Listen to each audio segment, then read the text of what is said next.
Welcome back to the channel. Today we're going to be working on the 1782. Going to change out this seat frame right here. And the reason why I'm going to change it out, number one, it has a little bit of rust on it. Yeah, I'm that fussy. The bolts are a little bit rusty right there. The slides are wore out. The plastic pieces in the back are completely gone on both of these.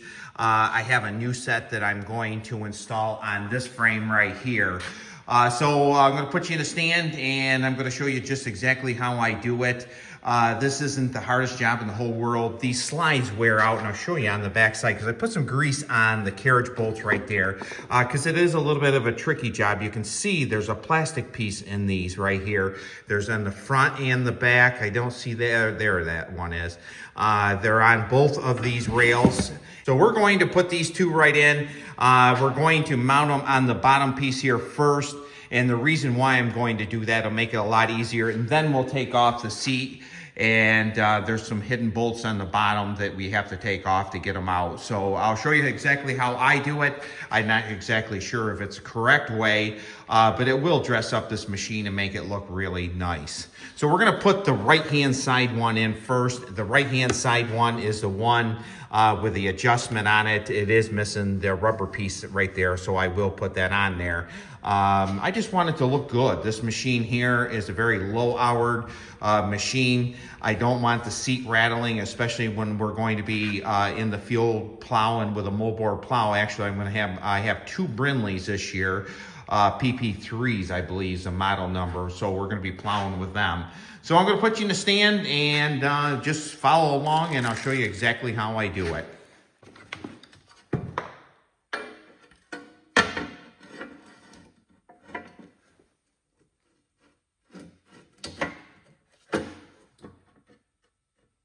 Now be very slow with that right there. We're going to put it down. Then we're going to put some nuts on there.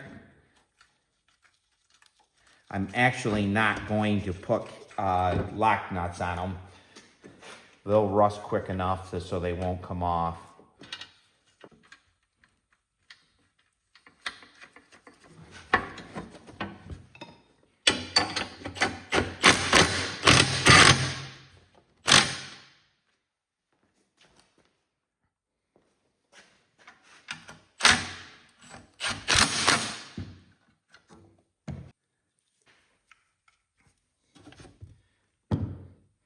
The left-hand side here just doesn't have any lock on it. It's just free.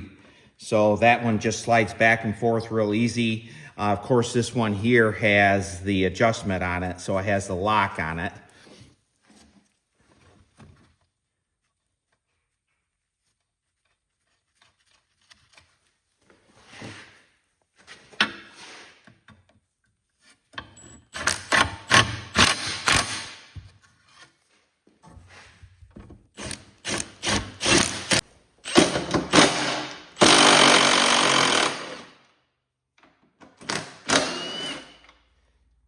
Takes a 1/4 inch hex.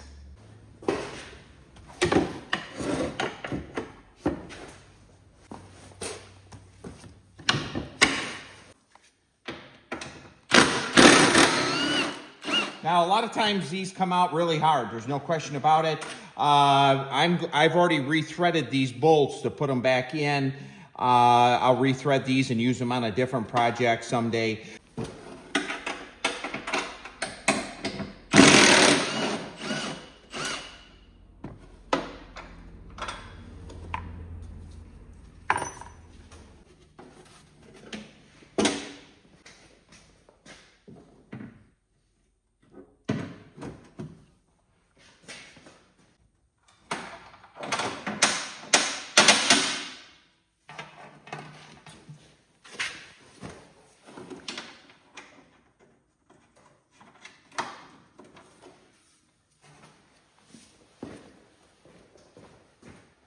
Now I'm not going to tighten them up, the fronts, until I get the rears in, and the reason why is I want the holes to line up on the fenders, because this is what holds the whole fenders right on the machine. So I'm going to slide this forward.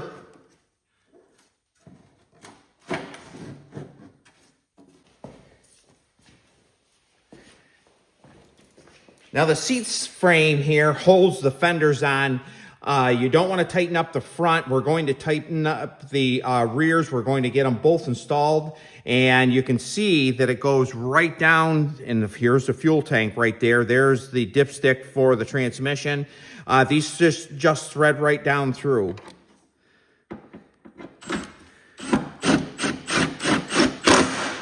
And you saw the fenders go right down.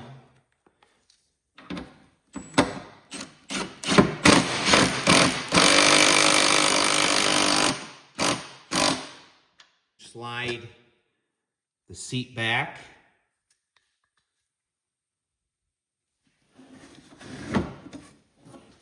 And now we're going to tighten up the fronts.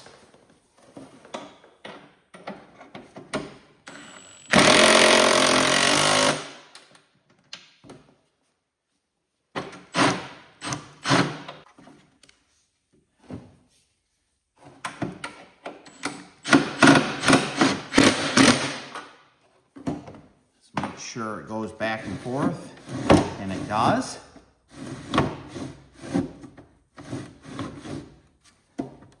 And this one here is a lot tighter. So now we're going to put the seat on.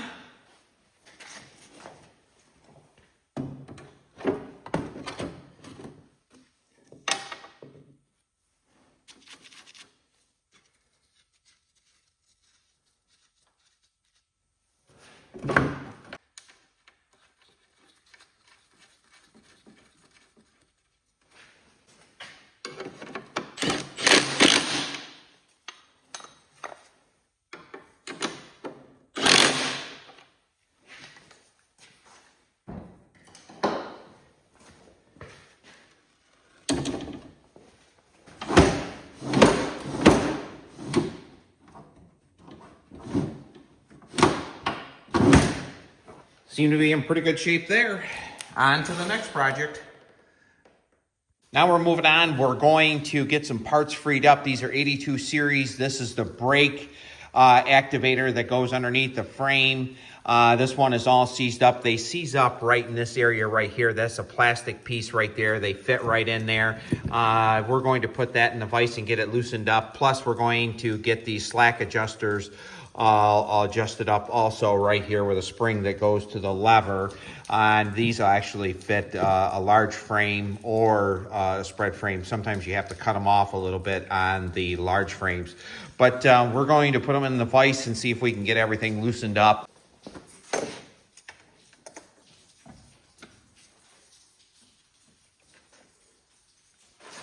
Going to spray some WD-40 on there. I buy it in bulk now, so I just use a spray container. I'll spray it on the other one a little bit there.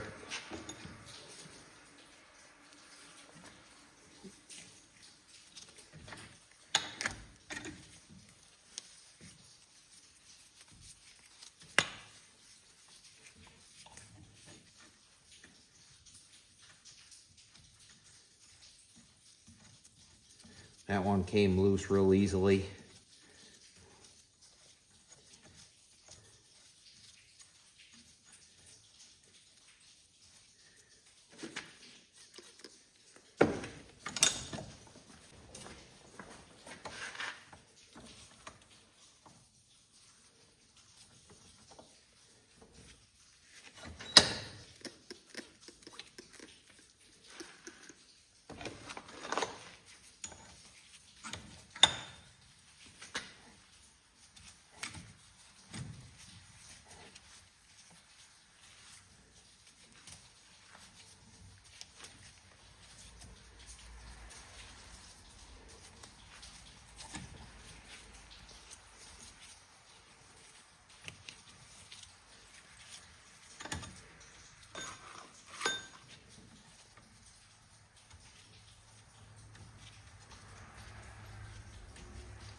A lot of times when your brakes aren't working, this is your issue on these cross shafts. They seize up all the time. I get a lot of people that come in and think that their brakes are actually bad, and it's not their brakes. It's a shaft here. They just seize up.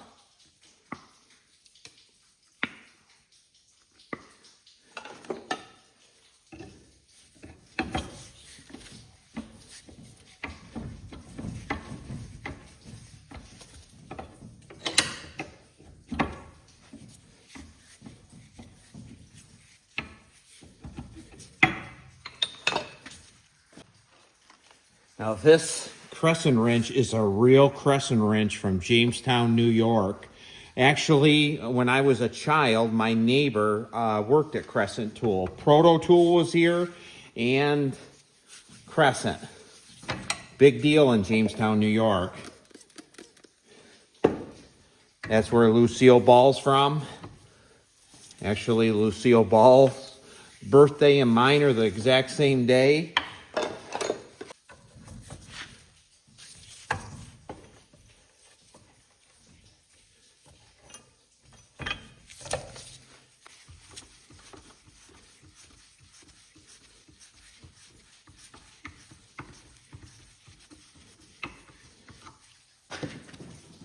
Yeah, and we're pretty good shape right there. You want these free. That one there is a little bit tighter than I want, but I will just tip it down and I'll soak it with some, I have some WD-40 right in the can right here, so I'll let that soak for a little bit longer. Now we're off to taking a transmission out of a super today. Now we're on to the hydrostat. We're going to remove this hydrostat from this axle set right here. This gentleman here is coming in today and he's going to actually put this rear end portion in a narrow frame. Earlier you saw in the video that we had all the brake parts there all freed up. He's actually going to put them parts in a narrow frame, get it all modified in there. He has a set of duals on his machine. It's a 107. And he keeps snapping axles, and he's going to actually repair the rear end that he has in it, but for the temporary, he wants to make it heavy. We're just getting a lot of snow this year, and he snapped an axle. He's getting sick of replacing them, and he's going to try a 30 millimeter in it, which will work. I mean, there's absolutely no problem.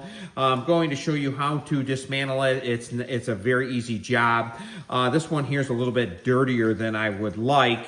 This hydrostat, I believe, worked, but it did not have a fast reverse in it. It put a couple different valves in it, never fixed it, so I just changed it out in the machine. Actually, I think we did that one Christmas Day, but I'm not exactly sure. There's so many transmissions and things around here. I forget some of them where they came out of. So we're going to take the main line off here. It takes 1 inch. Snow's coming off the roof. We're finally getting some warm weather. It's still February, but we're getting some warm weather. Now, at the end of this video, you're going to see the 1782 running.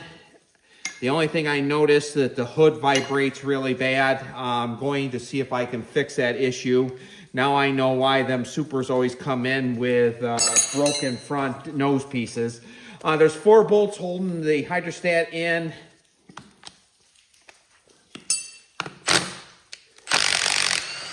Take them right out. 3/8. Takes a 9/16. Now, I am going to show you. You have to make sure you get the right one off because this is the one that splits the housing right here. And right here's another one. You want the ones on the far outside. This one here holds your lever in for your hydrostat to activate it. Holds the cams in. So we're going to switch sides. Take these other 2 bolts out. You have one here and you have one here. If you're doing a cork gasket, you'll have to do this job. I did have a gentleman call me the other day that watches the channel. He wanted to see one come apart, and he was a little bit scared of this. Actually, I think it's a lot of fun to do. So we'll see if that pulls right off. If not, yep, it did. And you see there's a little bit of dirt there. Definitely want to keep that clean. I'll give you a good look.